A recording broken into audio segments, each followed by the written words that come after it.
नमस्कार दोस्तों, आप और क्राइम का दिक्कत देख रहे हैं ज्यादा हमारे साथ सीमा मीणा जो है, जो एडवोकेट का कहना है सीमा मीणा। हालांकि जो मीडिया में आ रहा है वो सीमा हैदर आ रहा है, लेकिन जो एडवोकेट है एपी सिंह, जो कि काफी वरिष्ठ एडवोकेट हैं, वो सीमा मीणा कहकर इनको बुला रहे हैं।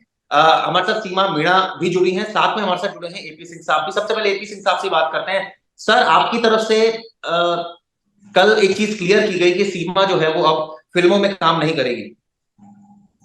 जी बिल्कुल क्लियर किया गया ना। पहले कहा उसने, ना किसी को बुलाया, सब मेरा नाम लेके धोखे से गए, छल किया गया, धोखा किया उसके साथ।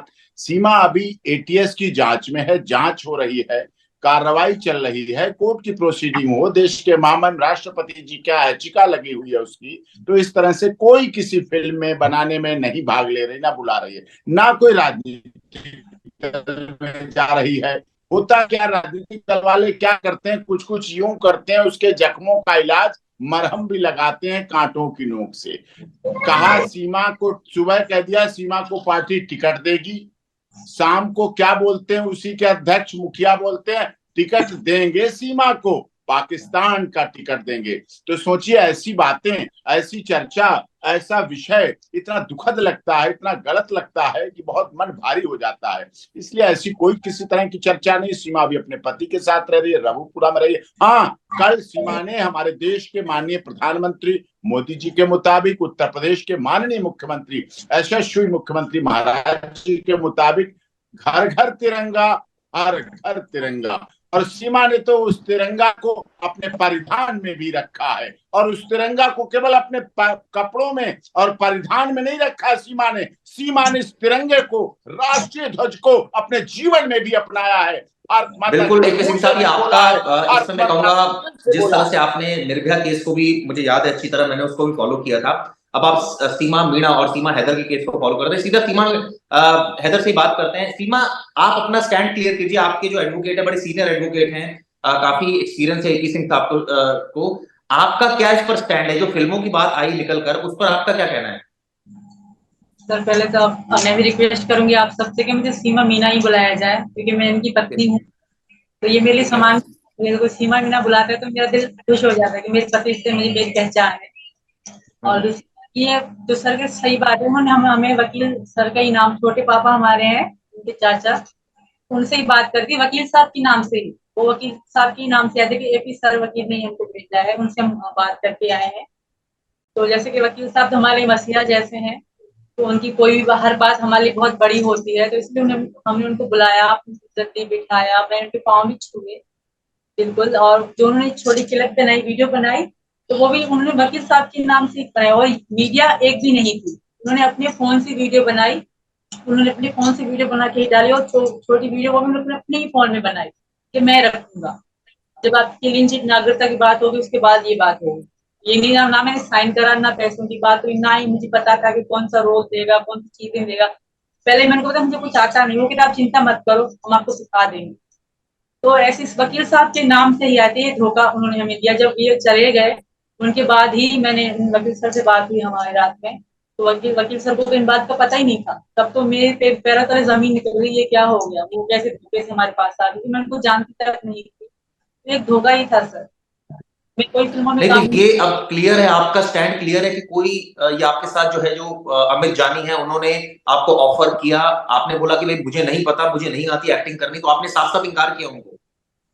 मैं उनको जानती तक नहीं थी सर, जब उन्होंने वकील साहब का नाम लिया तब जाके, मतलब मैं समझती कि वकील साहब, मैं आपको पहले बता रही हूँ, हमारे लिए मसीहे जैसे हैं, हमारे लिए सब कुछ वकील साहब ही है, जो हमारे मतलब हमारी हर बात हुई वही है, मैं उनसे ही हर बात करती हूँ।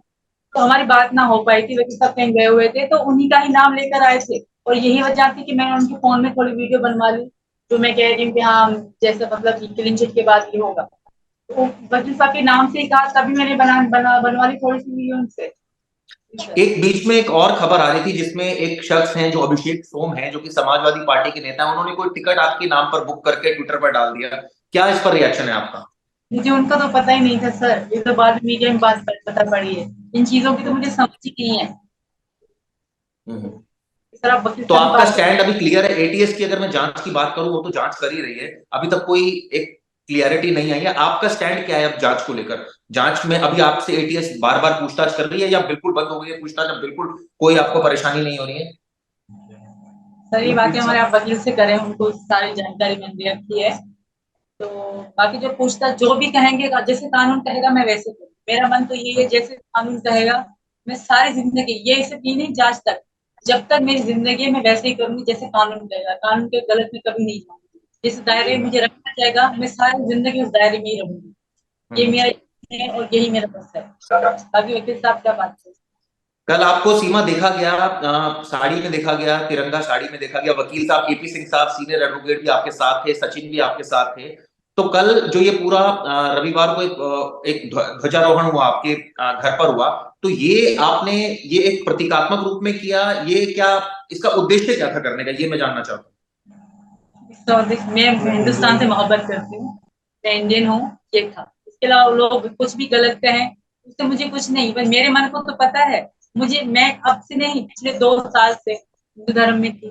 मुझे प्यार था यहाँ से, और यहाँ इस प्यार के साथ ही मैं आई हूँ। बड़ी उम्मीदें लेकर मैं यहाँ आई हूँ। ये लोग कहते, मैंने पहले तो सही तरीका अपनाने की कोशिश करी, ना वीजा मिलने के कारण मुझे ये करना पड़ा। मैं अपने पति के पास आई हूँ सर। अब हिंदुस्तान ही मेरा देश है। एपी सिंह साहब, आपसे जानना चाहूंगा, आपने इसमें अर्जी दाखिल करी, राष्ट्रपति, माननीय राष्ट्रपति के पास आपने अर्जी दाखिल कर रखी है सीमा को लेकर, वहां से कोई रिस्पांस आया सर? आपने पूरा ये आप चाहते हैं, इसमें आपकी डिमांड्स थी, बहुत क्लियर थी कि सीमा को नागरिकता मिल जानी चाहिए और तमाम बातें, क्या वहां से कोई सर रिप्लाई आया आपके पास? नहीं, अभी प्रोसेस देखिए, सदन चल रहा था, लोकसभा चल रही थी, राज्यसभा चल रही थी, बिल पास हो रहे थे लगातार, नए कानून बने, भारतीय साक्ष्य अधिनियम मिला, भारतीय नागरिक सुरक्षा कानून बने, इतने हुए। और देखिए दिल्ली सरकार का अधिनियम जो पास हुआ, वो कई ऐसे मामले थे, बड़े बड़े मामले थे। अभी उन पर हमारे देश के महामहिम राष्ट्रपति पर, हमें राष्ट्रपति भवन पर, हमें अपनी राष्ट्रपति द्रौपदी मुर्मू पर, मुझे ही नहीं सीमा मीणा को बहुत भरोसा है, बहुत विश्वास करती है, दिल से मानती है, बड़े प्यार से कहती कि हमारी देश की महामहिम राष्ट्रपति जो द्रौपदी मुर्मू जी हैं, वास्तव में वो देश की राष्ट्रपति हैं। इस देश के करोड़ों लोगों की जब वो इच्छाओं की, आकांक्षाओं की, अभिलाषाओं की पूर्ति करेंगी, तो इस सीमा और उसकी 4 बच्चों का भी जरूर पूरा करेंगी। उनका उन पर भी विश्वास है। और हर घर तिरंगा, घर घर तिरंगा का जो कल ध्वजारोहण हुआ, राष्ट्रगान हुआ, वंदे मातरम के जयकारे हुए, भारत माता की जयकारा हुआ, वो इसीलिए हुआ कि घर घर तिरंगा, हर घर तिरंगा, और सीमा ने उसे स्वीकार किया है। और दूसरा कार्य तुलसी पौधारोपण हुआ है। तुलसी हमें औषधि के रूप में हमारी भारतीय संस्कृति, सनातन पद्धति के आधार पर देती है, तो उस आधार पर भी ये माना गया। तो हम मेरा गांव, मेरी मिट्टी, मेरा देश, मेरी मिट्टी भी थी गमले में और गांव भी रघुवरपुरा था, मेरी मिट्टी भी थी तुलसी माता के गमले में, और मेरा गांव भी था और मेरा देश भी था, तीनों सब एक साथ थे। तो उसके आधार पर पौधारोपण भी किया गया, और पूरी तन्मयता से जो किया गया कार्य, वहां पूरी भावना के साथ। और आज सीमा भी, मैं भी, पूरा देश विभीषिका अवसर मना रहे हैं, विभाजन की जो विभीषिका दी। चिराग गोठी जी, आप बहुत वरिष्ठ पत्रकार हैं, हमें तो वर्षों से आपने बहुत हाईलाइटेड, हाई प्रोफाइल मैटर में आप ऐसे व्यक्ति होते थे जो सबसे पहले चार्जशीट आपके पास पहुंच जाती थी और लोगों के पास बाद में पहुंचती थी। देखिए, हमारे देश में जो जिस तरह से ये चल रहा है, सारा कुछ सिस्टम चल रहा है, सारा कुछ चल रहा है, लेकिन हम अपने, हमारे देश के माननीय प्रधानमंत्री जी सबका साथ, सबका विकास, सबके साथ विश्वास और सबके साथ न्याय की बात करते नहीं, केवल लिखते नहीं, बोलते नहीं, धरातल पर भी दिखाते हैं हमारे देश के माननीय प्रधानमंत्री। उत्तर प्रदेश के यशस्वी मुख्यमंत्री आदरणीय महाराज जी केवल लिखते नहीं बेटी बचाओ बेटी पढ़ाओ, सीमा ने इसको माना है, सीमा ने और उसके बच्चों ने इसको समझा है। हमारी सीमा इस बात को समझती है, सोचती है, दिल से मानती है कि उत्तर प्रदेश के आदरणीय यशस्वी मुख्यमंत्री महाराज जी इस बात को भी पूरा करेंगे। दुनिया आज G20 में हमारे देश में आ रही है, हम मेजबान हैं, दुनिया मेहमान है हमारी, और हमने क्या नारा दिया कि वसुधैव कुटुंबकम पुराना हो गया होगा, तो हमने one earth, one family, one future का नारा दिया। उसके तहत सीमा भी उसी के तहत आती है, उसके बच्चे भी। लेकिन आपने बात सही कही है एपी सिंह साहब, आप बड़े सीनियर एडवोकेट हैं, बड़े बड़े हाई प्रोफाइल केसेस में आप जो है वो आप उनको डील करते थे, आप पैरवी करते थे। मुझे एक चीज इसमें बताइए कि लीगल मैटर में अगर हम जाएं इस केस के, तो क्या ये संभव है कि एक मुकदमा दर्ज हुआ है अवैध तरीके से आने का, इन परिस्थितियों में सरकार क्या क्या ऑप्शन अवेल कर सकती है? क्या वो मुकदमा खारिज कर नागरिकता दे सकती है, या वो वापस पाकिस्तान सीमा को भेज सकती है? क्या क्या ऑप्शन है सरकार के पास? देखिए, एक बात तो क्लियर कर दूं, सीमा भी आपके साथ ऑनलाइन जुड़ी हुई है। बेटियों की, हमारे यहाँ बेटियों की डोली आती है, सीमा की भी डोली आई है। दुश्मन देश की बेटी है, आप ये कह सकते हैं, बेटी तो है, बेटी की बेटियां भी हैं, बच्चे दुश्मन देश की बेटी हैं। तो बेटी में कोई दुश्मनी नहीं होती, कोई भाव नहीं होता। हमारी तो ग्रामीण संस्कृति वो है, बड़े बड़े मर्डर होते रहते हैं गांव में, लेकिन बेटी बेटी रहती है, दामाद दामाद रहता है। तो बेटी आई है हमारे यहाँ, डोली आई है, और यहाँ से अर्थी उठ के जाएगी। ये हमारी संस्कृति है, ये परंपरा है, ये करवा चौथ का ये आपने व्रत बात है, बहुत ये अच्छी बोली रीति है है, बात, ये लेकिन रिवाज है, ये सीता ये है, बात आपने बहुत सावित्री है, अच्छी बोली है गांधी किशन है, साहब, लेकिन अपाना कहीं ना है, कहीं कानून जो है वो आड़े आता है। आप तो वकील हैं, इतने सीनियर वकील हैं, आपको तो पता ही है कि कानून के हिसाब से सारी चीजें चलती हैं। और अगर कानून, क्या इसमें कोई ऐसी ह्यूमैनिटेरियन ग्राउंड भी होती है? कानून में कोई ऐसा प्रोविजन है जिसके तहत राष्ट्रपति या ये कहें कि कोर्ट जो है इसमें कुछ ऐसा डिसीजन दे दे कि उसको नागरिकता दे दी जाए या उसको डिपोर्ट कर दिया जाए? मैं वो एक लीगल इसमें जो जो जो एक पॉइंट है वो जानना चाहता हूं। लीगल पॉइंट की बात मैंने देश के महामहिम राष्ट्रपति जी को याचिका में जो लिखी, उनके कुछ उदाहरण हैं। कनाडियन नागरिक है अक्षय कुमार, भारत में रह रहे हैं। दीपिका पादुकोण ब्रिटिश नागरिक है, भारत में रह रही हैं। विदेशी नागरिक है, भारत में रह भी रही, फिल्में भी बने। आलिया भट्ट विदेशी नागरिक है, भारत में रह रही है, ठीक है। अदनान सामी को भारत में नागरिकता मिली। ये तो कुछ बड़े नाम है, राजनेता है, अभिनेता है, खिलाड़ी है, पत्रकार है, इनको मिली। देश में रोहिंग्या मुस्लिम, जो रोहिंग्या बांग्लादेश से प्रतिदिन आज भी आ रहे हैं, बड़ी जिम्मेदारी के साथ कह रहा हूं, नूह मेवात कोई नया नहीं है, नूह मेवात हुआ, अवैध अतिक्रमण थे, बांग्लादेशी रह रहे थे वहां, पूजा करने वाले, जलाभिषेक करने वालों पे हमले हुए, गोलियां चली, बंदूकें चलाई गई, पेट्रोल बम चलाए गए, हमारी बहन बेटियों को क्या क्या नहीं किया गया, वो सब हुआ। रोहिंग्या आज भी हमारे देश में आ रहे हैं, बांग्लादेश से आ रहे हैं। 1971 के बाद हजारों लोग हमारे देश में आए, एक बार। उसके बाद दलाई लामा साहब बहुत बड़े संत हैं, तिब्बत से आए, पूरा मजनू का टीला भरा पड़ा है तिब्बतियों से। तो कहने का मतलब ये संभव है, आपका कहना है? हिमाचल प्रदेश में धर्मशाला जिला, जब धर्मशाला जिला बना तो इसलिए नहीं बना था कि वो धर्मशाला ही बन जाएगा, लेकिन तिब्बतियों का धर्मशाला ही बन गया। हिमाचल प्रदेश पूरा भरा पड़ा है। हमने देश के महामहिम राष्ट्रपति जी को कानूनी रूप से वो सारे डाटा, आंकड़े दिए हैं, जिसमें समय समय पर आजादी के 75 साल के अंतर्गत सन 1948 के सिटीजनशिप एक्ट के बाद देश में नागरिकता बांग्लादेश से आए हुए इस्लाम को मानने वाले पाकिस्तानी, अफगानिस्तानी, बांग्लादेशी लोगों को नागरिकता मिली है और वो यहाँ रह रहे हैं। सीमा तो भारत की सचिन मीना की पत्नी बनकर आई है, वो तो सनातन धर्म ग्रहण कर आई है, वो तो अपने बच्चों के सनातनी हिंदू नाम के साथ आई है। मैं सीमा से बात करना चाहूंगा। सीमा, वकील साहब ने तो जस्टिफाइड किया कि किस तरह से एप्लीकेशन लगाई है, तमाम उन्होंने इसकी जस्टिफिकेशन दी है राष्ट्रपति को। अब देखना होगा राष्ट्रपति इसमें क्या रुख अख्तियार करते हैं। आपसे इंडिविजुअल जानना चाहूंगा, आपने तो इच्छा जाहिर कर दी है यहाँ पर आने की, लेकिन एक सवाल जो एक जहन में आता है और कई लोग पूछते हैं कि भाई वहां जो प्रॉपर लीगल तरीके से कोई डिवोर्स देकर तो नहीं आई सीमा, इस पर क्या कहना है? सर, हमारा डिवोर्स हो चुका है अभी भी पाकिस्तान में। ये लिखत पढ़त की तो ये भी इस बात को बना रहे हैं बुनियाद, पर वहाँ ऐसा नहीं चलता। वहाँ 3 तलाक अब भी चल रही है, अभी भी। मैं यहाँ हूँ, अभी वहाँ 3 तलाक चलती है। जब मैं आई तब भी 3 तलाक चलती थी। अभी तक पाकिस्तान, अभी जब वहाँ यही बात चल रही है कि सीमा अब हिंदू धर्म में आ गई तो इस्लाम के मुताबिक इसको फांसी दी जाए, कानून इसको फांसी देगा, ये करेगा वो करेगा, क्योंकि अभी वो इस्लाम, अभी तक वहाँ पाकिस्तान को ये इस्लाम की बात पे बोला जाता है। और 3 तलाक और तो गैर के नाम पे मारना या इस तरह की चीजें वहाँ पे कोई क्राइम व्राइम नहीं मानी जाती। तलाक, 3 तलाक आज भी है, तो वो मेरा हो चुका है 10 साल। ओके, ये कब हुआ था आपका? किस साल में हुआ था ये?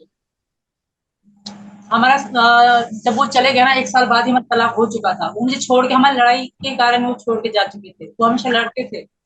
उनकी पहले भी ऐसा एक भी कहा शादी। जा रहा है और बड़े एटीएस ने भी सवाल उठाए कि कई अधिकारियों से मेरी बात हुई कि भाई एक लेडी जिसके पास वहां अपना पैसा था वो छोड़कर यहाँ आ गई। सचिन की आर्थिक स्थिति बहुत अच्छी नहीं है, ऐसे में अपने बच्चों को भी वो लेकर आ गई। तो ये इसको प्यार के सेंस में देखा जाना चाहिए या फिर इसके पीछे कोई और मंशा थी? क्योंकि ऐसा लोग यूजुअली करते नहीं है सीमा, इसलिए मैं आपसे सवाल पूछ रहा हूँ कि सब कुछ छोड़ छाड़ के यहाँ आ जाएं। और अब आप देखिए जहां आप रह रही हैं, नेचुरली वो स्थिति शायद पाकिस्तान में हो सकता है बेहतर हो आपके लिए। सर पहली बात तो पाकिस्तान में इतनी महंगाई अब हो चुकी है, मेरे जब मैं वहां थी इतनी महंगाई हो चुकी थी कि 1,000 रुपए 1,500 रुपए आराम से दिन में लग जाते। और जो जो मजदूर बेचारे 800-600 कमाते थे तो वो अपनी भूखे मर रहे। आटे के लिए लाइन में लगना पड़ता था वहां पे। ऐसी चीजें अब भी हैं। अगर सचिन 13,000 कमाते हैं ना, 3 गुना करके बताए, सचिन बहुत कमाते हैं पाकिस्तान के हिसाब से। हम्म। पहली बात। पर मैंने तो पैसा नहीं देखा, मुझे इनसे मोहब्बत थी। और मैं वहां भी कुछ ज्यादा खुश नहीं थी सर। मेरे पे छोटा सा घर था, वो मेरा था, मैं बेच के चली है क्योंकि मेरा पीछे कुछ कोई पूछने वाला भी मुझे नहीं था। मेरे अब्बू थे, वो बेचारे मर गए 2022 15 दिसंबर की डेथ हो गई थी, वो खत्म हो गए बेचारे। उसके बाद यहाँ आ गए क्योंकि मेरा पीछे कोई पूछने वाला ही नहीं था। तो अब आपका क्या डिसीजन है कि मतलब अगर मान लीजिए सरकार ने कोई ऐसा फैसला लिया कि आपको जाना पड़े बच्चों के साथ, तो फिर तो आपकी मजबूरी हो जाएगी जाना, फिर आप कैसे उसको विरोध करेंगे? सर मैं जिंदा तो नहीं जाऊंगी, मैं अपनी मोहब्बत हिंदुस्तान से दिखा कर जाऊंगी। सचिन से प्यार सच्चा है मेरा और एक दिन दुनिया मानेगी, मैं साबित करके दिखाऊंगी। जिंदा सीमा यहाँ से नहीं जाएगी, पति के पास आई हूँ, यहाँ मुझे बहुत इज्जत मिल रही है। तो यहाँ से जाने से अच्छा है मैं मर जाऊं और ऐसा करके दिखाऊंगी। तो बातें नहीं है, अगर ऐसा हुआ ना तो यही बातें आप दोबारा दोबारा चलाएंगी। सीमा ने ऐसा कहा था, नहीं कर रही। मेरा सब कुछ यहाँ है, मेरा पीछे कुछ भी नहीं है पाकिस्तान में, ना मैं जाना चाहूंगी। आज क्या से 10 आपकी साल इस बाद। दौरान अपने जो पहले वाले पति थे गुलाम का कोई आपके पास फोन आया या कुछ ऐसी उन्होंने बात कही आपको कि भाई आप यहाँ क्यों आ गई, जो है इस तरह की कोई बात आपको कही या बिल्कुल आपका कोई कम्युनिकेशन नहीं था, बिल्कुल बातचीत बंद हो चुकी थी? हैदर से। मेरा सवाल ये है कि गुलाम हैदर का आपके पास कभी फोन आया जब आपने कहा 1 साल से कोई बात नहीं हो रही थी, कोई बात बिल्कुल बंद हो गई थी, या जब उसको पता लगा आप यहाँ आ गई है? क्योंकि कई सारी मीडिया बाइट्स आई जिसमें उन्होंने ये कहा कि वो तो पैसे भेजते थे, इस तरह की बातें उनसे करते थे। मेरा पाकिस्तान में उनसे कोई ताल्लुक नहीं था, तो यहाँ के पूछने की बात ही नहीं थी। हमारे पाकिस्तान में संबंध ही नहीं था, ताल्लुक ही नहीं था, तो पूछने वाले इधर मीडिया में वायरल होने के बाद वो उससे बकवास करने लगे। और उनसे तो मेरा कोई ताल्लुक ही नहीं था सर। हम्म। अच्छा, आपके जैसा एक केस हुआ है अंजू का, जो एक इंडियन है जो पाकिस्तान में चली गई है। वो केस भी आपने देखा होगा जिसमें वो नसरुल्लाह से उन्होंने निकाह कर लिया। इस बारे में आपका क्या पर्सनल ओपिनियन है, आप क्या सोचती हैं? किसी को मैं कुछ नहीं कहूंगी। जैसे वकील साहब से बात करें, उनको जानकारी होगी ज्यादा इन चीजों की, मैं कुछ भी नहीं कहूंगी। उनकी मर्जी थी और वो अपनी मर्जी से गई है। मैं इनके बारे में कुछ भी नहीं कहना चाहूंगी, ये मेरी जिंदगी है। मैं अपनी मोहब्बत के लिए, मेरे पाकिस्तान में कुछ भी नहीं था, जो भी था मैं छोड़ छाड़ के, मेरे 4 बच्चे थे उनको मैं अपने साथ लाई, बाकी मेरा पीछे कुछ भी नहीं था। तो एटीएस ने अभी आपसे सीमा आगे कोई बातचीट करी है अब, या बिल्कुल बातचीत अब अभी कोई पूछताछ नहीं हो रही, कोई अब बिल्कुल खत्म हो चुकी है पूछताछ? कोई ऐसा सिग्नल दिया है कि आपको भाई एक तरह से क्लीन चिट दे दिया, या ये कहा है कि नहीं अभी जांच अभी आप रुको? क्या निर्देश दिया गया एटीएस की तरफ से आपको? नहीं, इन्वेस्टिगेशन अभी चल रही है, जांच चल रही है, अभी जांच चल रही है, कोई उसमें वो नहीं। जहां अभी मैंने भी कह रखा है, जहां कहीं बुलाना हो सीमा हाजिर है। अभी कोई किसी तरह क्लीन चिट नहीं है, कोई किस तरह से वो नहीं है बुलाने पे। जैसे अभी सिक्योरिटी व्यवस्था में भी लगे हैं, 15 अगस्त 13 कल भी सुरक्षा में रहे। कल उन्हें बहुत अच्छी व्यवस्थाएं की, ध्वजारोहण के लिए सारा कुछ किया, सब व्यवस्थाओं में रहे। लॉ एंड ऑर्डर मेंटेन करने की व्यवस्थाएं, गांव में सुरक्षा, गांव के लोग बहुत प्यार करते हैं, गांव के लोग सब व्यवस्थाओं में रहते हैं, गांव के लोग प्यार करते हैं, बहुत से देश के सब लोग प्यार करते हैं, इसमें कोई शक नहीं। अभी जांच चल रही, इसलिए जांच पर ना मैं, ना सीमा, ना सचिन कोई बात कहे तो वो अच्छी नहीं लगती। वो मामला प्रेसिडेंस है, चल रही इन्वेस्टिगेशन, हम लोग कहें अच्छा नहीं लगता। और आप तो एपी वरिष्ठ सिंह साहब, पत्रकार आपसे हैं, मैं जानना आप चाहूंगा इस केस के बारे में, मेरिट पर अगर हम बात करें, कई सारे लोग इसमें आके राजनीति कर रहे हैं। कई लोग सीमा को ऑफर दे रहे हैं कि भाई आपको नौकरी देते हैं, कई लोग कह रहे हैं कि आपको चुनाव लड़वाते हैं, कई लोग कह रहे हैं आपको कि जी इतना फाइनेंशियल सपोर्ट करते हैं, कई लोग कह रहे हैं आपको मूवी में रोल देते हैं। तो ये सर, इस पर क्या कहना है आपका आपका और सीमा का क्या स्टैंड है इस पर? देखिए, मेरा साफ स्टेटस है, वही सीमा का स्टैंड है, दोनों का एक ही है। सीमा का स्टैंड हमारा स्टैंड है, मैं तो एडवोकेट हूँ। देखिए, कोई फिल्म के लिए नहीं बुलाया ना गया, मेरा नाम लेके गए, अभी बता देगी वो सारा कुछ झूठ साजिश षड्यंत्र था। कोई फिल्म नहीं कर रही, कोई डायलॉग नहीं कर रही, कोई कुछ नहीं कर रही, कोई फिल्म नहीं, कोई मतलब नहीं, कोई राजनीतिक दल नहीं। उसे देश के माननीय प्रधानमंत्री जी पर भरोसा है, उत्तर प्रदेश के यशस्वी मुख्यमंत्री महाराज जी पर भरोसा है। कोई राजनीतिक दल में नहीं जा रही, कोई चुनाव नहीं लड़ रही।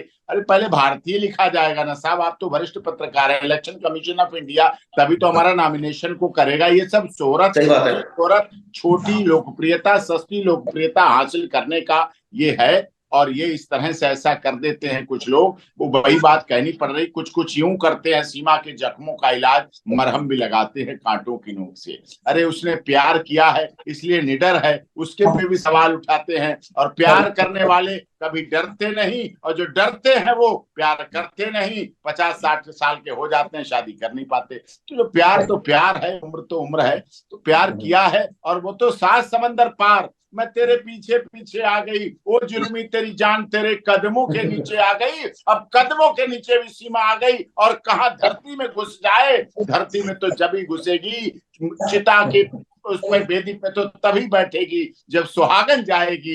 इसलिए अब उसे गले लगा लो, अपना बना लो, देश में अपना लो, उसकी बेटियों, उसके बच्चे, उसके अपना बना लो। देश में आई है, अरे साहब वसुधैव कुटुंबकम लिखते हो, अपना के देखो, बेटी बचाओ बेटी पढ़ाओ लिखते हो, दिल पे उतारो। लेकिन वकील साहब, आप तो बड़े सीनियर एडवोकेट हैं, इस केस में तो आपने खुद ही कहा ना कि दुश्मन देश की बेटी है, तो कहीं ना कहीं देश पर तो सवाल उठता ही है ना। हम लोग हमेशा से साजिशों का शिकार रहे हैं, इस तरह से वहां टेररिस्ट एक्टिविटी इतनी होती है, ये तो बिल्कुल, तभी तो इतना शक होता है, तभी तो जासूस वाली बात भी आई, तभी तो तमाम बातें आई। मैं बिल्कुल मान रहा हूं, मैंने पहले कहा दुश्मन देश की बेटी है, और वो देश ऐसा है। आज हम विभीषिका 10 लाख लोगों की मौत हुई थी 14 अगस्त को। चिराग गोठी जी, आपकी वर्षता को दुनिया सलाम करती है, आपको दुनिया सुनती है। 10 लाख लोगों की आज के दिन, आजादी के समय, कुछ नेताओं की साजिश षड्यंत्र का शिकार, सत्ता की लोलुपता, प्रधानमंत्री पद की भूख ने 10 लाख लोगों की हत्याओं का शिकार हुआ था। 40, 30 या 35 लाख घर बर्बाद हो गए थे, उजड़ गए थे, जिसको विभाजन की विभीषिका हम आज मना रहे हैं। पूरी दुनिया देख रही है इस बात को। तो कुछ लोगों की साजिश थी। आज भी गोलियां आ रही हैं, पहली बार पाकिस्तान से डोली आई है, और जब डोली आई है तो हो सकता है गोलियां खत्म हो जाए, लेकिन हमें सावधान रहना है, हमें किसी बेभरोसे में नहीं रहना है, हमें विश्वास करना है। और हम जो भी जांच होगी, जो भी बेहतर से बेहतर जांच होगी, आप सीबीआई से जांच कराएं, आईबी से जांच कराएं, राज से जांच कराएं, एनआईए से जांच कराएं, ऑनरेबल हाई कोर्ट जस्टिस के रिटायर जस्टिस की 1 नहीं 2 नहीं 5 जस्टिस की निगरानी में जांच कराएं। जो भी कराएं, polygraphy test, narco test, brain mapping, lie detector, जो भी टेस्ट कराएं, अधिक से अधिक टेस्ट कराएं, हमें कोई आपत्ति नहीं, हमें कोई विरोध नहीं। आपने हमसे डिटेल में बात की, सीमा हैदर ने भी अपना पक्ष रखा, और तमाम बातें आपने करी, और आपने जो लॉजिकल कई चीजें कही कि जिस तरह से आपने पिटीशन दाखिल की, कई आपने एक्ट्रेसेस का हवाला दिया कि वो उनको भी सिटीजनशिप मिली है। तो देखते हैं इसमें राष्ट्रपति, माननीय राष्ट्रपति का क्या इसमें आगे आने वाले वक्त में रुख होता है, किस तरह से उस केस को देखती हैं। आप हमारे साथ जुड़े, सर बहुत बहुत धन्यवाद क्राइम तक से जुड़ने के लिए। सीमा, आपका भी बहुत बहुत शुक्रिया। सचिन, आपका भी बहुत बहुत शुक्रिया हमारे साथ जुड़ने के लिए। धन्यवाद।